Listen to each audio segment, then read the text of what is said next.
ajatusta. Selittää vielä. Voiko oli joku rituaalimurhan jäljiltä?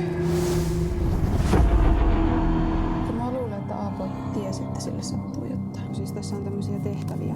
Siis jos mä tekisin nämä kaikki, niin mä saisin varmaan tietää Aapon kuolemasta enemmän. Mitä sä uskot, että sieltä löytyisi? Ehkä jotain semmoista, mikä todistaa, että mä en tehnyt sitä.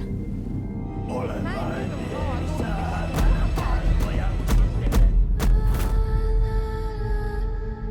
Nuorta pidetään yhteisön toimesta yksimielisesti saatanaa palvovana murhaajana. Sanoisinko, että aika itseään toteuttava ennuste? Mitä jos nää oot seuraava uhri ja Aapo oli eka?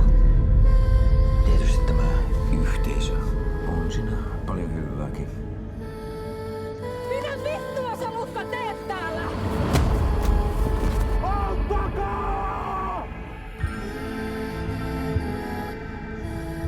Mä vannoin itselleni, että mä en ole mitään sellaista sattunut enää.